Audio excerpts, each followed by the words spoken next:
Laperal White House. Ito ay kilala bilang isang lumang bahay na ginawang tahanan ng mga kababalaghan, pinalilibutan ng mga kwento ng multo at bigati. Sa labas, ang mansyon ay mukhang isang tahimik at magarang estruktura, ngunit sa loob, iba ang nararamdaman. Puno ng lamig, animoy may mga matang nagmamasid sa bawat hakbang mo. Ayon sa alamat, itinayo ang Laperal Mansion noong 1920s ng isang mayamang pamilya.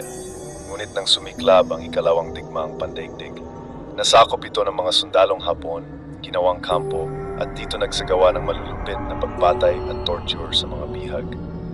Maraming buhay ang nawala at ang sigaw ng kanilang mga kaluluwa ay nananatili hanggang ngayon sa mga dingding ng lumang bahay. Ako si Marco, isang urban explorer na mahilig sa paranormal. February 24, nagpasya kami ng mga kaibigan ko na bisitahin ang Laperal White House. Hindi kami takot sa mga kwentong kababalaghan. Bagkus ay masaya pa kami sa ideyang makapasok sa isang kilalang haunted house. Pagdating namin sa mansyon, agad naming naramdaman ang kakaibang lamig kahit wala namang hangin. Habang iniikot namin ang lugar, napansin ko na parang masyadong tahimik ang paligid. Ang mga sahig na yari sa kahoy ay tila bumubulong sa bawat pag-apak nila at ang mga pinto ay bumabalikwas ng kusa. Tumigil ako sa harap ng isang lumang hagdanan at napansin ko ang isang anino sa itaas. May tao ba roon? Tanong ko sa aking mga kaibigan. Ngunit nang tumingin sila, wala naman silang nakita. Nagpatuloy kami sa pag-akyat nang tila mas lumalalim ang dilim sa paligid namin. Sa ikalawang palapag, naramdaman naming biglang bumigat ang hangin. Sa dulo ng isang mahabang pasilyo, nakita ko ang isang pintuan sa isang silid na bahagyang nakabukas. Dahan-dahan ko itong binuksan at nang pumasok ako, biglang bumagsak ang temperatura. Sa gitna ng silid ay may isang lumang salamin at nang mapatingin kami rito, bigla naming nakita ang isang babae, nakaputing bestida, duguan at may mga matang puno ng galit. Ramdam ko na nakatayo dito sa likuran, tahimik na nakatitig. Nang balikan ko ang aking mga kaibigan, wala na doon ang babae.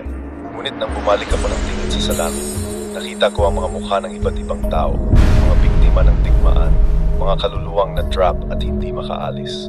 Bigla naming narinig ang mga yabag ng maraming tao mula sa baba, ngunit wala namang ibang tao sa mansyon maliban sa amin. Bumilis ang tibok ng puso ko, umalis na tayo.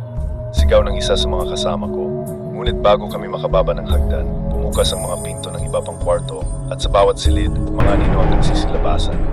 Mga kaluluwang walang katahimikan, naglalakad, tila humihingi ng katarungan. Nang makalabas kami sa mansyon, hingal na hingal kami. Ngunit sa huling pagkakataon, lumingon ako sa bintana ng ikalawang palapag. Doon nakita ko ang babae, nakatingin sa kanila mula sa itaas. Ang kanyang mga mata ay puno ng kalungkutan at galit, parang hinihintay ang kanilang pagbabalik. Mula noon, hindi na kami muling bumalik sa Laperal White House. Hindi ko kailanman malilimutan ang mga aninong naiwan sa likod ng mga pinto, mga kaluluwang nakakulong sa kanilang mga bangunan. Sa mansyong iyon na tila nababalot ng walang hanggang dilim. Kung nais mong magbahagi ng inyong kwento, mag-message lang sa amin.